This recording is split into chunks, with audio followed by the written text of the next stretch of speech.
Hello everyone, welcome to ITLS Academy। स्वागत है आपका एक नए कोर्स में वैक्सीन प्रोडक्शन मैनेजमेंट में। वैक्सीन प्रोडक्शन मैनेजमेंट का ये पहले चैप्टर का पहला पार्ट है जो कि है history of vaccine process development. Vaccine process development की हिस्ट्री क्या है, एक ओवरव्यू, एक इंट्रोडक्शन हम इस लेक्चर में पढ़ने वाले हैं। तो चलिए स्टार्ट करते हैं अपना lecture. Introduction.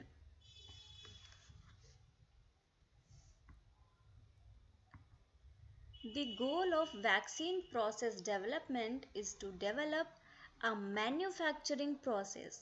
Vaccine process development का जो गोल है, जो मेन एम है, वो ये है कि मैन्युफैक्चरिंग प्रोसेस को डेवलप किया जा सके। कैसी manufacturing process? That can consistently produce a vaccine that is safe and efficacious. ऐसी वैक्सीन का प्रोडक्शन किया जा सके जो कि सेफ है और बहुत एफिकेसी उसकी ज़्यादा है। एफिकेसी क्या होता है कि एक पर्टिकुलर डोज दिया गया और उस डोज में वो कितना ज़्यादा इफ़ेक्टिव है, कितना ज़्यादा असर दिखा रहा है। तो कुल मिला के हम कह सकते हैं कि वैक्सीन प्रोसेस डेवलपमेंट का जो एम है, जो मुख्य उनका गोल है, वो यही है कि मैन्युफैक्चरिंग प्रोसेस को ऐसा बना दिया जाए ताकि लगातार वैक्सीन का प्रोडक्शन किया जा सके और ऐसी वैक्सीन जो कि सेफ हो और उसकी एफिकेसी बहुत ज़्यादा हो, बहुत ज़्यादा एफिकेसियस हो।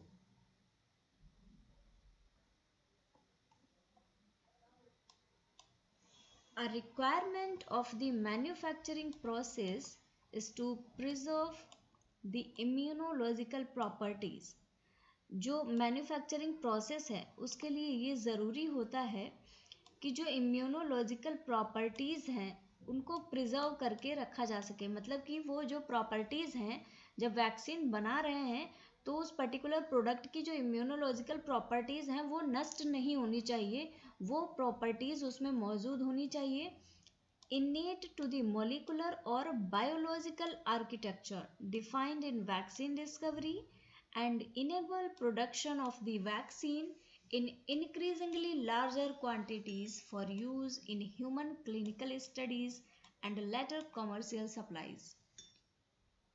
जो मॉलिकुलर बायोलॉजिकल आर्किटेक्चर है वैक्सीन डिस्कवरी में, जिसको कि डिफाइन किया गया है, तो जब आप मैन्युफैक्चर कर रहे हैं वैक्सीन का, तो जो मॉलिकुलर आर्किटेक्चर है अगर वो बिगड़ गया तो फिर आप जो वैक्सीन बना रहे हैं उसका कोई भी फ़ायदा नहीं होने वाला, क्योंकि जब वो जहाँ पे जाके इफ़ेक्ट कर रहा है उसी को अगर वो बिगाड़ देगा तो फिर तो उसका कोई यूज़ नहीं होने वाला। इसीलिए उसकी जो इम्यूनोलॉजिकल प्रॉपर्टी है वो प्रिजर्व होनी चाहिए और ऐसी जो मैन्युफैक्चरिंग प्रोसेस है वो ऐसी होनी चाहिए कि वैक्सीन का प्रोडक्शन लार्ज क्वांटिटी में करवाया जा सके।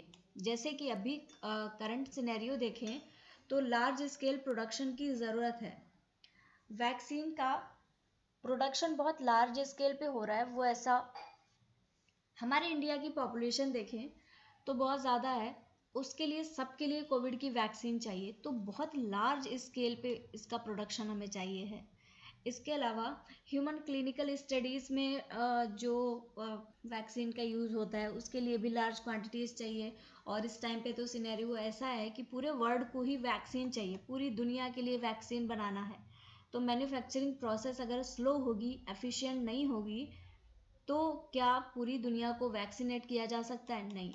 इसीलिए ये प्रोसेस ऐसी होनी चाहिए कि लार्ज क्वांटिटीज़ मैन्युफैक्चर की जा सके और एफिकेसियस होना चाहिए। जैसे आपने वैक्सीन ली तो वो अपनी एफिकेसी शो करे। ऐसा नहीं है कि आपने वैक्सीन ले ली, उसका कोई इफ़ेक्ट नहीं हो रहा है, साथ ही साथ में सेफ भी हो कि पता चला आपने वैक्सीन ली और वो कुछ दूसरा इफेक्ट आपकी बॉडी में जाके करने लगी। हालांकि जैसे हम कोविड की वैक्सीन की बात करें, किसी को फीवर आ जाता है, किसी को हाथ पैर दर्द, इस टाइप के कुछ सिम्टम्स होते हैं, लेकिन अगर यही कोई बड़ी बीमारी कॉज कर दे, कुछ साइड इफेक्ट कर दे, तो क्या कोई वैक्सीन लेगा? नहीं लेगा। इसीलिए वैक्सीन की मैन्युफैक्चरिंग प्रोसेस सेफ, एफिकेसियस होनी चाहिए और लार्ज स्केल प्रोडक्शन के लिए ये इनेबल करनी चाहिए कि लार्ज स्केल प्रोडक्शन इसके थ्रू हो जाए, और जब लार्ज स्केल प्रोडक्शन होगा तभी इसका कमर्शियल सप्लाई किया जा सकेगा।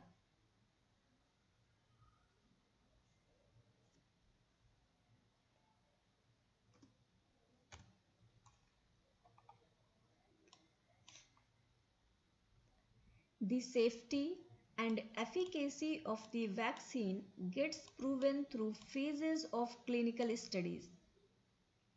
अब जो वैक्सीन बनी है वो सेफ है और काफ़ी एफिशिएंट है, एफिकेसी उसकी ज़्यादा है, ये चीज़ को आप कैसे पता कर पाएंगे?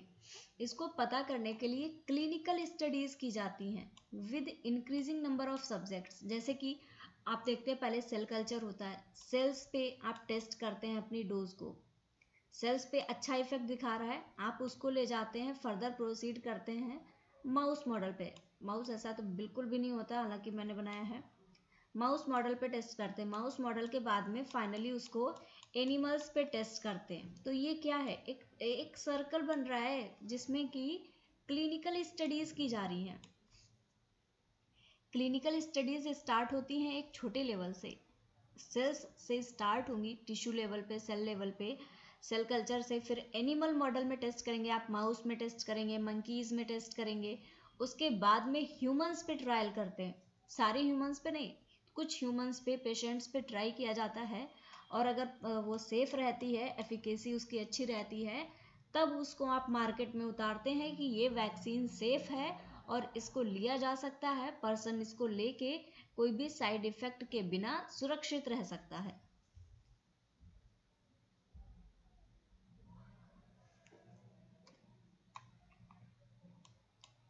The final process developed and used to produce the vaccine for pivotal clinical trials becomes the manufacturing process, which is licensed by regulatory authorities for full scale production to supply the market. जो clinical trials होते हैं, clinical trials के बाद में जो final process develop होती है कि क्लिनिकल ट्रायल्स के बाद में भी आपकी वैक्सीन सेफ है, उसके बाद में जो मैन्युफैक्चरिंग प्रोसेस है ये उस लेवल पे पहुंचती है कि इसको लाइसेंसिंग की ज़रूरत पड़ती है, कि जो रेगुलेटरी अथॉरिटीज़ हैं उनके तक ये बात पहुंचाई जाती है कि हमारे कल्चर्स पे जो हमने टेस्ट किए, जो हमने क्लिनिकल ट्रायल्स किए, जो स्टडीज़ की एनिमल मॉडल्स पे, ह्यूमन मॉडल्स पे, वो सारी ही सक्सेसफुल रही हैं। तब जो रेगुलेटरी अथॉरिटीज़ होती हैं वो आपको लाइसेंस देती हैं। लाइसेंस किसका?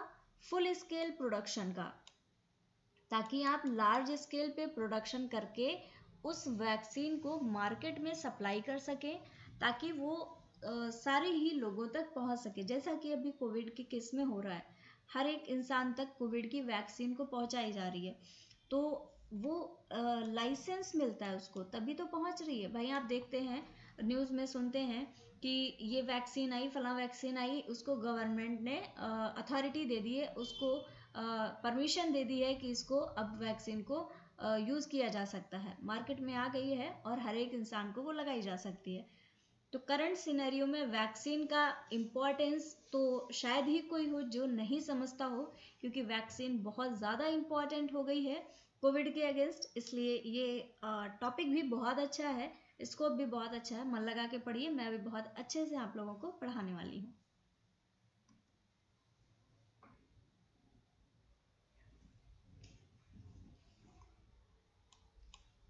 While many modern vaccines are highly purified biomolecules, बहुत सारी जो मॉडर्न वैक्सीन्स हैं वो बहुत प्योरीफाइड बायोमोलिक्यूल्स होते हैं।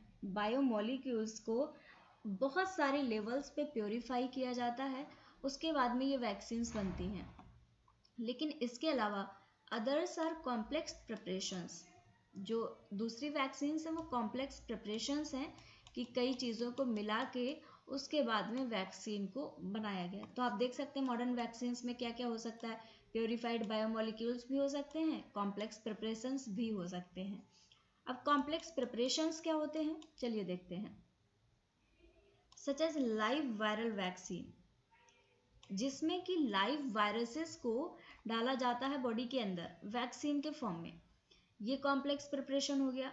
और मल्टीवैलेंट कॉन्जुगेट वैक्सीन, जिसमें कि कई चीज़ों को कॉन्जुगेट करके एक साथ करके वैक्सीन बना के लगाई जाती है, वो भी कॉम्प्लेक्स प्रिपरेशन में आती है।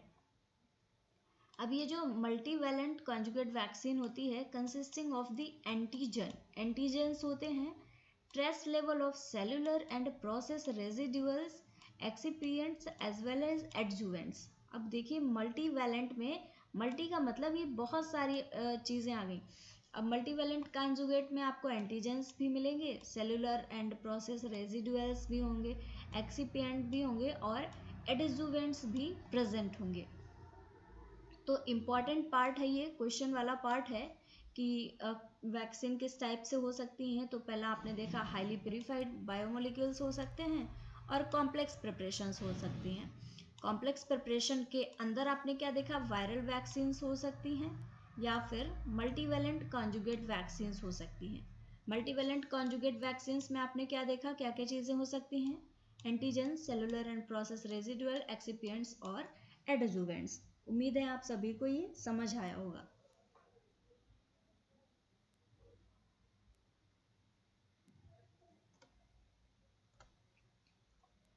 यहाँ पे वैक्सीन के डेवलपमेंट की स्टेजेस दिखाई गई हैं।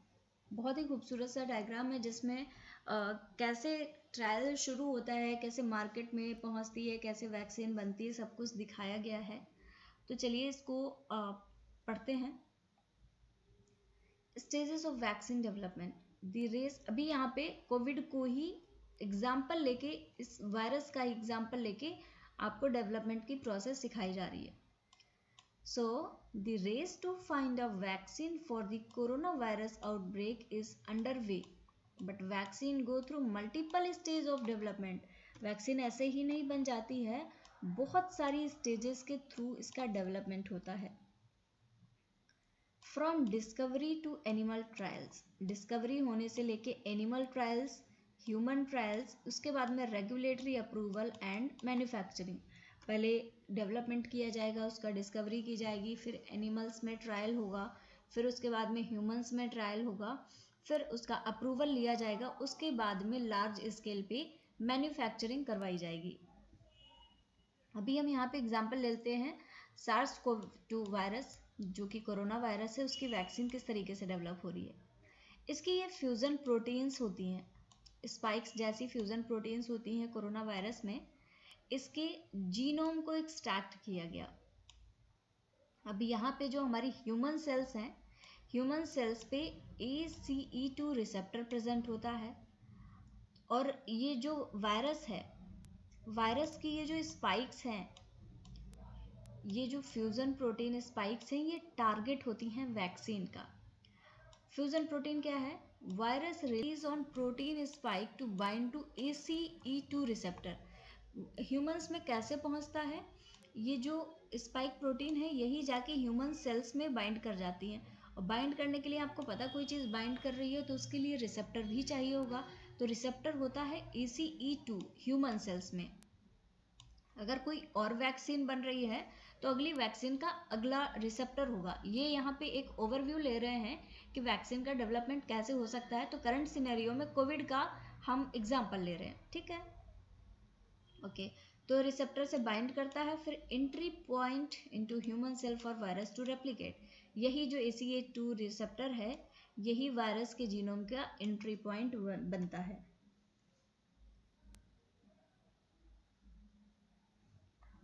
अब देखिए, पहले प्री क्लिनिकल डेवलपमेंट होता है। Vaccine produces antigen to stimulate human immune system to generate antibodies. Vaccine क्या करती है, एंटीजेंस का प्रोडक्शन करती है ह्यूमन इम्यून सिस्टम में, ताकि एंटीबॉडीज को जनरेट किया जा सके। पहले डेवलपमेंट कर लिया गया, उसके बाद में आता है फेज 1 क्लिनिकल ट्रायल।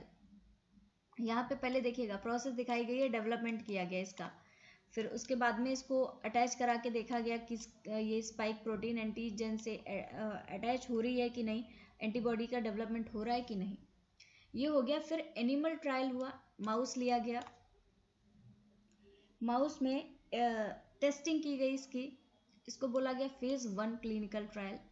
इसमें क्या हुआ, phase 1 clinical trial evaluate vaccines safety and ability to generate immune system response in small groups of volunteers. कुछ वॉलंटियर्स को लिया गया जिनमें कि इस वैक्सीन को दिया गया। आपने देखा होगा, न्यूज़ में सुना होगा कि जब स्टार्टिंग में वैक्सीन बनी थी तो वॉलंटियर्स को सर्च किया जा रहा था जिन पे वैक्सीन का ट्रायल किया जा सके। तो ये हुआ फेज़ 1 ट्रायल। ये हम बात कर रहे हैं जब वैक्सीन का डेवलपमेंट हो चुका है एनिमल ट्रायल ह्यूमन ट्रायल के बाद में। फिर फेज़ 1 क्लिनिकल ट्रायल में कुछ लोगों को वैक्सीन दी गई। फिर हुआ फेज़ 2 टेस्टिंग।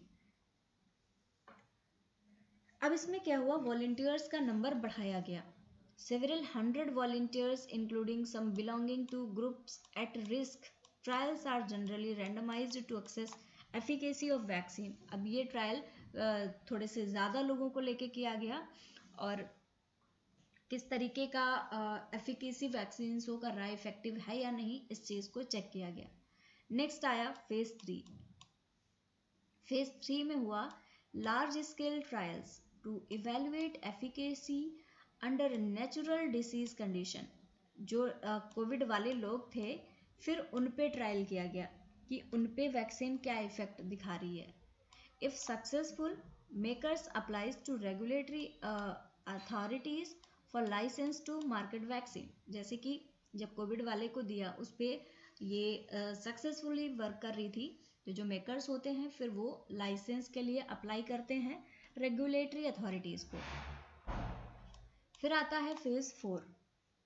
फेज़ 4 में क्या होता है, लार्ज स्केल मैन्युफैक्चर, बड़े स्केल पे वैक्सीन का प्रोडक्शन किया जाता है। Quality control and post marketing surveillance to detect rare adverse effect. अब ऐसा नहीं है कि वैक्सीन एक बार बना के मार्केट में पहुंच गई उसका काम खत्म। जो मैन्युफैक्चरर्स होते हैं वो ये भी देखते हैं कि मार्केटिंग होने के बाद में ऐसे कोई एडवर्स इफेक्ट तो नहीं आ रहे हैं, हालांकि रेयर होते हैं, बहुत कम होते हैं, लेकिन उनको भी डिटेक्ट किया जाता है और सर्च किया जाता है कि ऐसा क्यों हुआ। तो ये है ओवरऑल वैक्सीन के डेवलपमेंट का प्रोसेस जो कि हमने कोरोना वैक्सीन के एग्जाम्पल को लेके पढ़ा।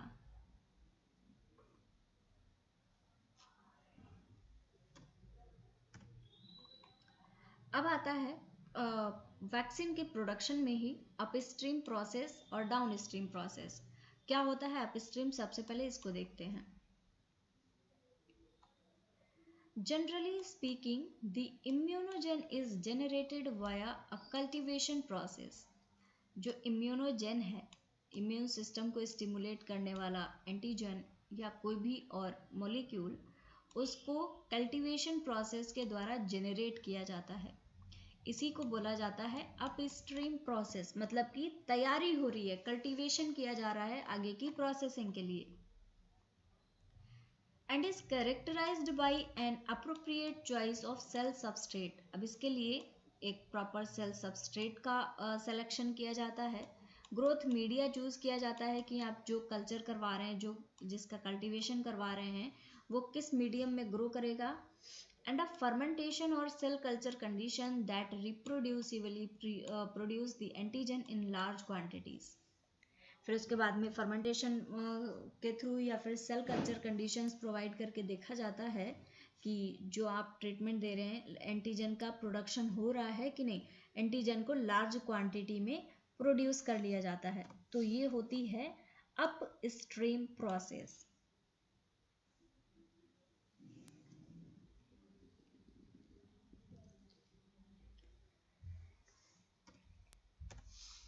अब आते हैं डाउन स्ट्रीम प्रोसेस पे, द वैक्सीन प्योरिफिकेशन प्रोसेस। अब जो वैक्सीन बन गई है उसका जो प्योरिफिकेशन किया जा रहा है इसको बोलते हैं डाउन स्ट्रीम प्रोसेस।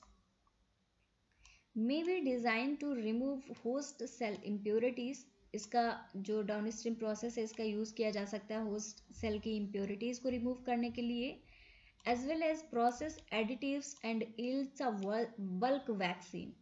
प्रोसेस में जो एडिटिव्स क्या होते हैं, जो भी चीज़ों का एडिशन करना होता है वैक्सीन में, वो एडिटिव्स का और फिर जो वैक्सीन बन रही है उसकी यील्ड, बल्क यील्ड, क्योंकि बड़े स्केल पे आपको प्रोडक्शन कराना है तो उसके बल्क यील्ड को देखा जाता है।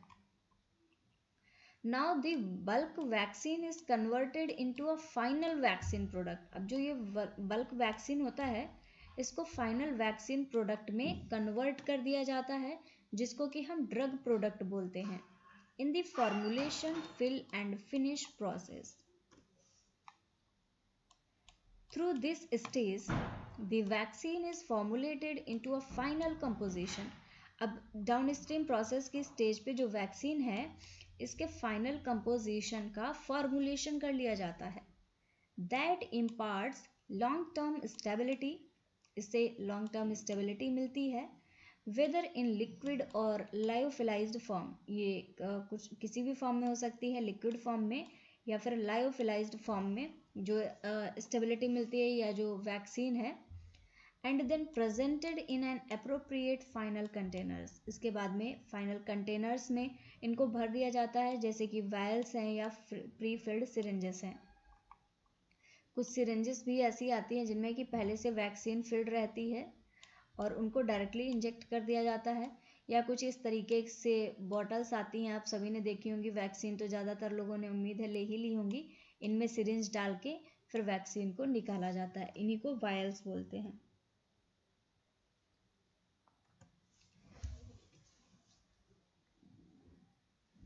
यहाँ पर देख सकते हैं, दिखाया गया है कि किस तरीके से वैक्सीन मैन्युफैक्चर के बाद में वैक्सीनेशन किया जाता है।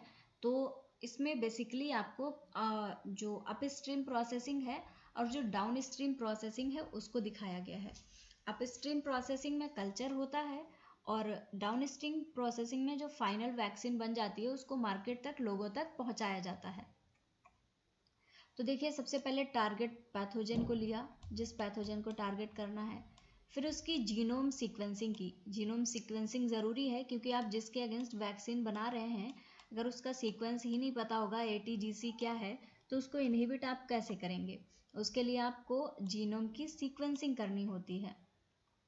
अब जीनोम की सीक्वेंसिंग हो गई। Electronic transfer of the sequence, जो आपको सीक्वेंस मिला उसका ट्रांसफ़र कर लिया आपने। अब ये जो सीक्वेंस है, कोई भी पर्टिकुलर सीक्वेंस आया, अब आपको इसके अगेंस्ट वैक्सीन डिज़ाइन करनी है कि कोई जाके यहाँ पे अगर रोक देगा एजेंट तो ये जो डिसीज़ हो रही है वो नहीं होगी। तो आप इस सीक्वेंस के अकॉर्डिंग अपनी वैक्सीन को डिज़ाइन करेंगे। अब यहाँ पे क्या करेंगे, pilot mRNA vaccine production and validation. Formulation होगा, टेस्टिंग होगी। देखिए, कल्चर्स को ग्रो कराया जा रहा है, down stream up stream processing हो रही है। कल्चर्स को ग्रो कराया, प्रॉपर उनको मीडिया दिया, फिर उनके mRNA प्रोडक्शन किया गया और उसका प्योरीफिकेशन कर लिया गया, क्योंकि जो बाइंडिंग होती है वो mRNA ही जाके बाइंड करता है किसी भी पर्टिकुलर सीक्वेंस से। तो mRNA का प्योरीफिकेशन किया, उसका फार्मूलेशन किया और टेस्टिंग की। फार्मूलेशन मतलब कि पर्टिकुलर सीक्वेंस के अगेंस्ट उस सीक्वेंस को डिज़ाइन कर लिया गया। अब क्या है, अब इसकी टेस्टिंग कर ली गई। टेस्टिंग के बाद में क्या होता है, GMP manufacturing of mRNA vaccine. GMP का मतलब होता है गुड मैन्युफैक्चरिंग प्रैक्टिसेस। फिर यहाँ पे गुड मैन्युफैक्चरिंग प्रैक्टिसेस मतलब कि जब मैन्युफैक्चरिंग हो रही है तो उस कंडीशन में इस तरीके से सब कुछ किया जाता है कि कोई भी कंटेमिनेशन ना हो, कोई गलत तरीके की चीज़ ना पहुँचे लोगों तक, और फाइनल वैक्सीन का प्रोडक्शन हो जाता है। यहाँ पे ये आ जाता है डाउन स्ट्रीम प्रोसेसेस, क्योंकि यहाँ देखिए वायल्स में इसको फिल कर दिया गया है, फिल करके इसको भेजा जा रहा है। नेक्स्ट आता है स्टेप वैक्सीनेशन। अब मैन्युफैक्चर हो गई है वैक्सीन, मार्केट में पहुंचेगी और मार्केट में वैक्सीन लगा दी जाएगी, वैक्सीनेशन कर दिया जाएगा। सो with the maturation of the biotechnology industry, vaccine manufacturing has evolved significantly over the years. Biotechnology industry में वैक्सीन मैन्युफैक्चरिंग अभी कुछ सालों में बहुत सिग्निफिकेंटली इवॉल्व हुआ है। An understanding of the evolution of vaccine manufacturing process can be instructive in the development of future generations of vaccine. जो vaccines का इवोल्यूशन हो रहा है वैक्सीन मैन्युफैक्चरिंग प्रोसेस में, अगर उसकी प्रॉपर अंडरस्टैंडिंग होती है तो वो आगे की जो फ्यूचर जनरेशन में वैक्सीन्स बनती हैं उनके लिए एक इंस्ट्रक्शन का काम कर सकती है, क्योंकि जब आप एक काम करते हैं उसी से सीखते हैं कि अगला काम कैसे करना है। तो इस तरीके से कुछ चीज़ें चलती हैं। वैक्सीन प्रोडक्शन की एक हिस्ट्री की हमने बात की। So thank you everyone for watching this session. बने रहिए ITLS एकेडमी के साथ में, और भी लेक्चर्स हम लेके आने वाले हैं। ज्वाइन करिए कोर्स को, कोर्स का लिंक आपको डिस्क्रिप्शन में मिल जाएगा, जहाँ से कि आप कोर्स को ज्वाइन कर सकते हैं, एनरोल कर सकते हैं। टॉपिक से रिलेटेड कोई डाउट है कमेंट सेक्शन में कमेंट करके हमें बताइए, आपके डाउट को क्लियर करेंगे। फॉलो करिए ITLS एकेडमी को on Instagram, Facebook, Twitter, YouTube, WhatsApp and LinkedIn पे। सब्सक्राइब करिए हमारे यूट्यूब चैनल को, और हमारा एकेडमी का ऐप भी आप डाउनलोड कर सकते हैं जो कि गूगल प्ले स्टोर पे अवेलेबल है। So thank you for watching. Like this video, share and subscribe to our YouTube channel. For any kind of help or query, feel free to contact on our helpline number 7080833450, or you can also visit on our website www.itlsacademy.com. Thank you very much everyone. Thank you again for watching this session.